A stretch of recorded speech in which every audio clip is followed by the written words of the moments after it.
Good morning, everybody. Welcome in to the wildcard weekend edition of the First Look Show here at Establish the Run. I am your host, Gary Hartman, here with you to do a rapid fire style breakdown of our first playoff football of the 2023 season, early in 2024. Wildcard weekend, divisional weekend, always incredibly fun. 6 games each weekend. I will be doing these shows through next week. When we get to the conference finals weekends, that'll be all. But want to kind of go through the same way we've been doing all regular season, start thinking about from a macro perspective, not too detailed, but rapid fire style, the plays we like here in week 19, if you will, in the wildcard week. It's definitely an interesting one. I want to set the table from a couple different perspectives. First, I want to obviously talk about the different games. I also want to talk about the different slates that we have this weekend. I'm going to be talking about the 6-game main slate. I wouldn't call that the main slate of the weekend because there's a Saturday slate and a Sunday slate that each have $1 million prize. I'm talking about the 6-game slate, Saturday to Monday, that has 100K up top. I always find this to be the most exciting slate that you can play for this weekend and next weekend.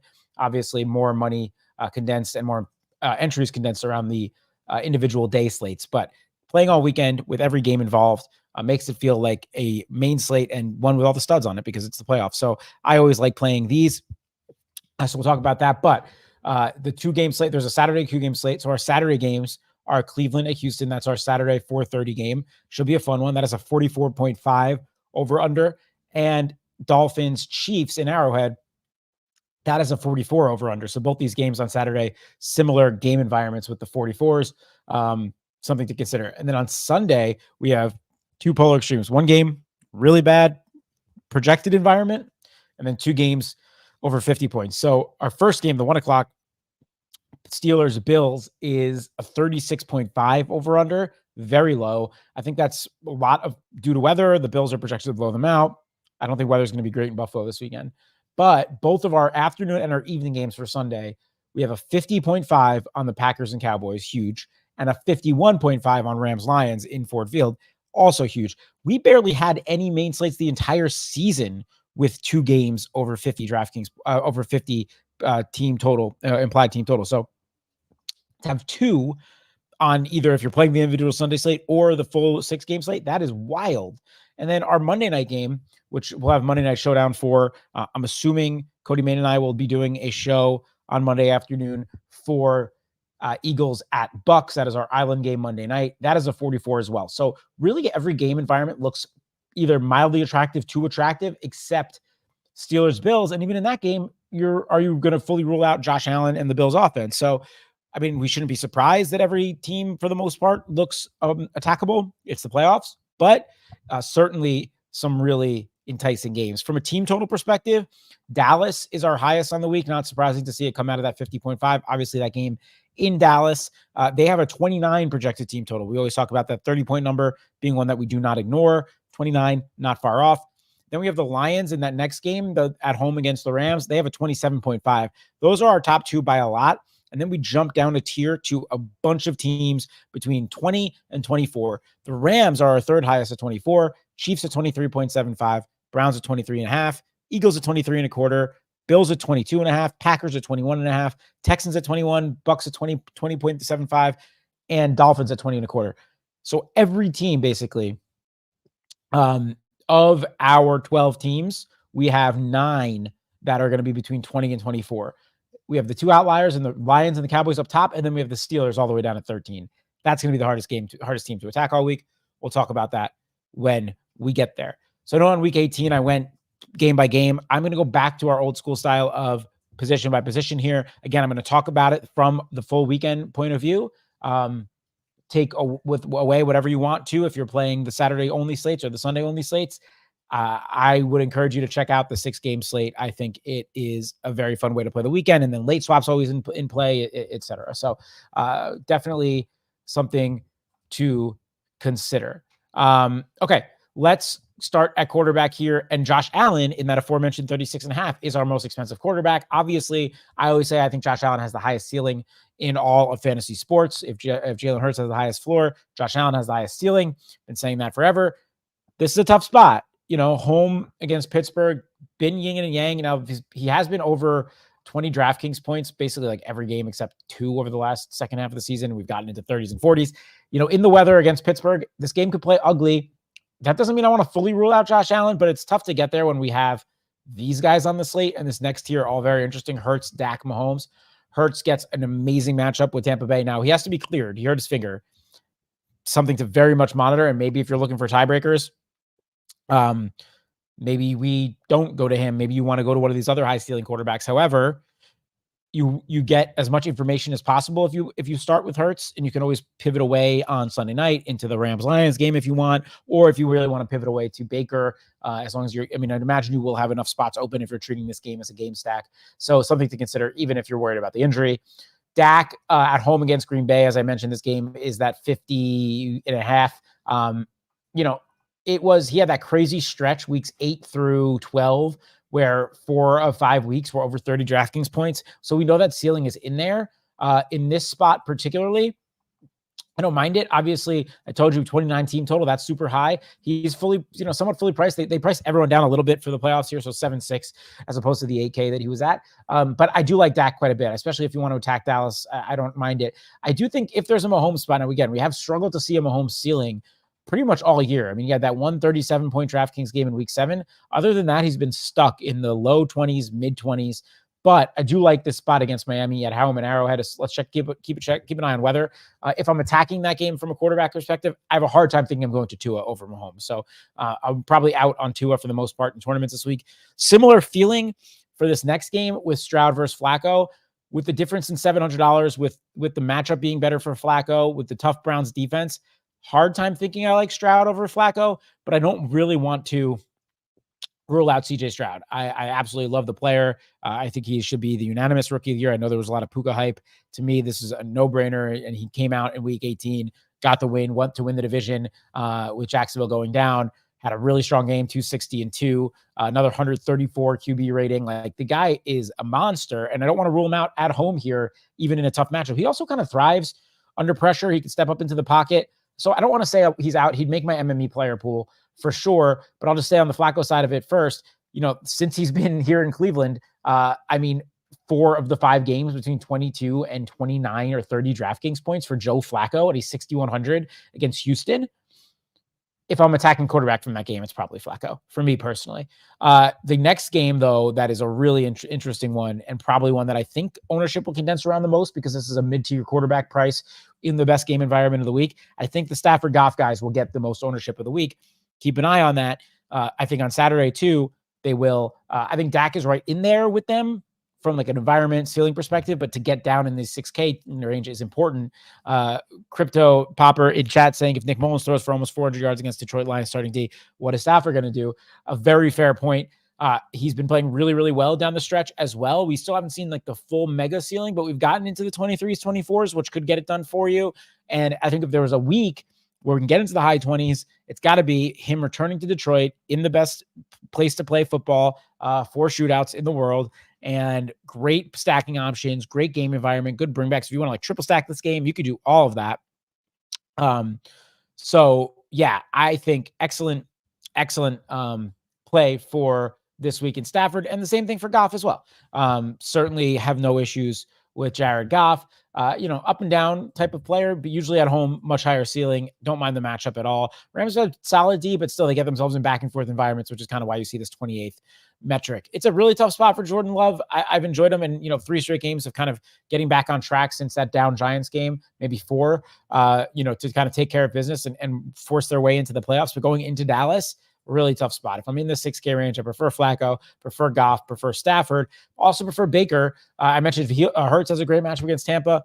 Similarly great matchup is Baker against Philadelphia. Philadelphia has been a sieve through the air all year, and we've seen ceiling games on Baker. So no pressure. It's a home game. He's under 6K. Joe Flacco is, Baker Mayfield is a great play, and Mason Rudolph should not make your player pool. All right. Running backs, it's so interesting. Like quarterbacks, there's some good matchups, wide receivers, and then in turn, there's a good matchups for receivers. Running backs, like a lot of good run defenses made the playoffs. So it's kind of working on volume, correlation, and which running backs I'd want to attack. Kieran Williams is our most expensive back on the slate, and that makes sense, right?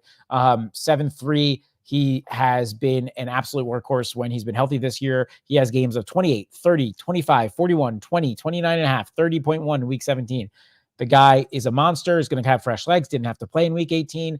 I like attacking this game environment. If you like attacking this game environment, even if you think the Lions have a good run D, you want to attack Kieran Williams. Rachaad White, again, I still worry about the ultimate ceiling, especially when he's like the second most expensive running back on the slate. His high on the season was at 28 against Houston. This is a tougher spot. Philadelphia, they are terrible through the air, so maybe that's where Rachaad White can get there, but they can still stop the run. I'm not that interested in Rachaad White with all these other options. He's okay as a bring back, as a late swap option, see where ownership comes in. That all makes sense to me.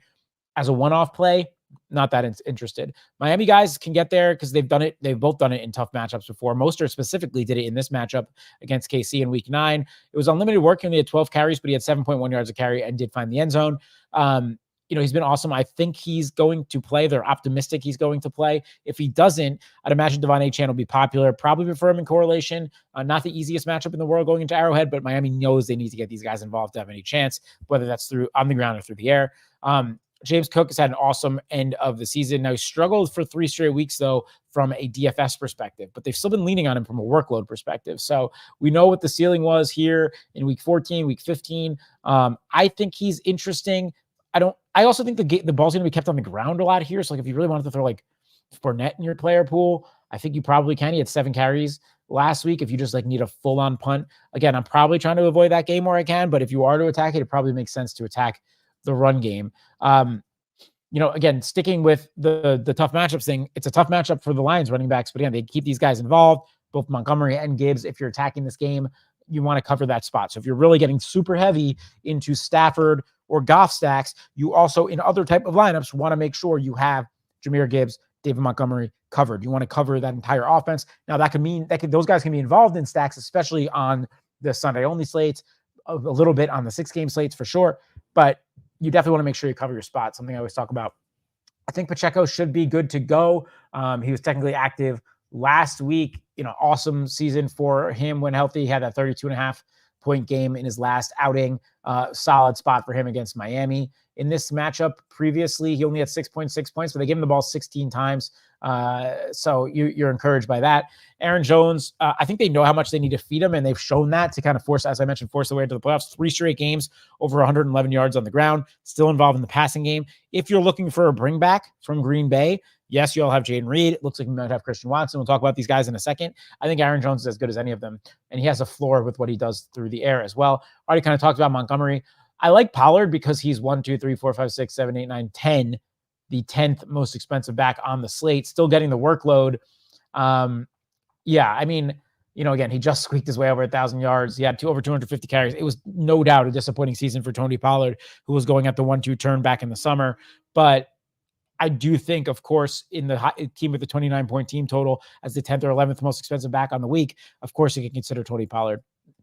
DeAndre Swift, tougher matchup against Tampa Bay. I'll use him in correlation or late swap as well. But cheap if he gets cleared. If he doesn't get cleared, Gainwell's kind of interesting. Devin Singletary's full on, not only like ice Dameon Pierce, he's bell cow. Like Dameon Pierce not even involved. They trust this guy. He is the guy that they want in the same matchup against Cleveland in week 16. Now remember, CJ Stroud did not play in that game. He had 9 for 44. And 3 for 19 through the air. So they did give it to him, got away from the run a little bit. At least he was able to get 5 yards of carry still. Not the easiest matchup in the world, no doubt about it. Jerome Ford, very kind of yin and yang, up and down. He did have that 26-point game against the Jets. I don't mind him at 55, especially in like Flacco stuff or just mini correlations, things like that. I mentioned the running game probably being more interesting to attack for the Pittsburgh Buffalo game, and that goes for Najee and Jaylen Warren. Najee, really strong end of the season. He'll look to carry that right into the playoffs. He's had 4 touchdowns in the last 3 games and 27 DraftKings points in each of the last 2. That's impressive stuff for Najee. I mentioned Gainwell, CEH, if Pacheco somehow doesn't go. These other guys are punts. Dowdle could be a punt. Kareem Hunt can be a punt. I already mentioned Fournette. All right, let's go to receivers. It's all wheels up for a lot of these guys. CD, our most expensive player on the slate. Just a monster season, 135, almost 1,800 yards, 14 touchdowns. Nothing bad to say about CeeDee Lamb. He wants to run off play. He'll be super popular. If you're playing Dak, you probably almost want to lock him with CD, I would imagine. Really tough to get into a Dallas double without him, with the price that Dak is for him to pay that off. I got to think more about that. Maybe not fully if you're 150ing, but probably the way I would attack it. Tyreek Hill come home narrative, and he's Tyreek Hill. So, of course he can go off. In the game in week 9 when he returned, he only had 8 for 62. But, he's going to be extra motivated in the playoffs here, and assuming he's fully healthy, ready to go. A.J. Brown, great matchup. All the Eagles and Bucks receivers. So we want to talk about that game real quick for the receiver and tight end perspective. Oh, they all do. A.J. Brown, excellent. If Devonta Smith goes, excellent. Mike Evans, Chris Godwin, great. Julio will be in play, or Quez went nuts against the Giants here in week 18, 8 for 93 and a touchdown. Biggest game I've seen out of him in a long time. So if Devonta Smith doesn't go, you could definitely consider him. He should be on the field for most 3 wide receiver sets. And then you got Goddard as well, who I think is really interesting in this great matchup against the Bucks. So all the receivers in this game, I'm very interested in. Going down from there, I'm also very interested in the 2 Rams guys. I made Puka Nacua our cover boy of this video. Just been so awesome. Basically every chance he's had, and he gets a game here. We kind of mentioned already being into the Rams passing offense.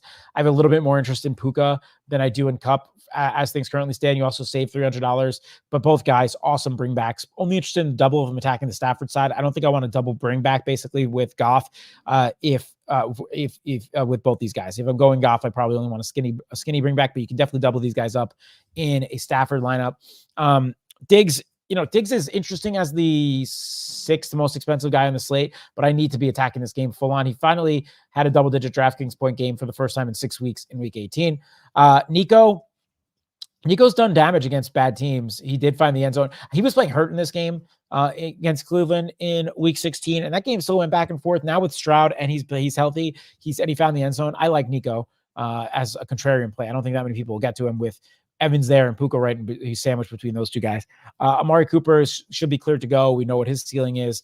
Again, keep your eye on Devonta if he's in. I'm interested. Rashee Rice has established himself as by far the number 1 receiver, maybe even more than Travis Kelce at this point in Kansas City. His 66 tag is totally fine. He's a good one-off play, and he's certainly good in correlation. I think they're optimistic Waddle's going to play. Keep an eye there. I like him probably more as a bring back than anything else when you need the correlation. I already mentioned Godwin. Reed, Dobbs, and Christian Watson. I think Watson's going to go. I was kind of surprised. I mean, when we did the show last week, it sounded like he was going to go, and he hasn't played since week 13. I think he'll be ready to go for this playoff game. He's only 4,500. I definitely prefer Reed the most of all these guys with his ceiling that he has flashed down the stretch this year. Pickens, I can't really get into the Pittsburgh passing game. They have a 13-point team total. I'll talk about all these other sub 5K guys in cheap wide receiver volume this week. We will do that also for this week and next week. Tight end quickly. Travis Kelce is about as cheap as you'll ever see him at 6,100. Again, I mentioned everyone's kind of marked down like $300 to $500 for the playoffs, but 6,100 is especially cheap for Travis Kelce, and I like the matchup. Yeah, I'm very interested in Travis Kelce this week. I think he's an awesome play. Laporta also looks like he's going to miss. So I think if you're looking for a value tight end, you can look into like the James Mitchell or Brock Wright or this group here. Will kind of have trust our projections there, but they could be in your punt group. Njoku's been really good with Flacco. I mean, the targets are out of control. He's had 3 20-point games. Like, he's been excellent. I think he'll be in play for cash here. He's going to be a really popular option. This is a great matchup for him as well. He had 16.4 points in the same matchup. Already talked about Goddard. Ferguson, I like quite a bit as a double in Dak stuff. And then, Kincaid kind of came, Dawson Knox came back. Kincaid went away. Kincaid the last 2 weeks, though, has worked his way all the way back up. And we don't know if Gabe Davis is going to go in this game. So definitely Kincaid, an interesting player to consider, especially in this type of game environment. I know it's a low team total, but maybe it's a lot of check down stuff. They use him short field, low ADOT. They've been using him. Schultz, I prefer the Njoku side, but he's cheap. And then you kind of take a jump down. Looks like Musgrave played in week 18, so maybe you can trust him to be involved here a little bit. I like Kate Otten in this 3K range, probably the best of everybody. Okay, I think that does it. Right under 20 minutes. Fun weeks. This week and next week, probably my favorite NFL weekends of the year. Really excited for it. Excited for the DFS side. Wish you all the best of luck. I hope you all had a great regular season, a great week 18. I hope you're all having a great 2024 so far. Thank you for tuning in all year. This is our penultimate show of the year for sure. And glad I was able to get this one out for all of you. Good luck in whatever you're playing this weekend, and good luck to your teams if they are also still alive. Take care, everybody.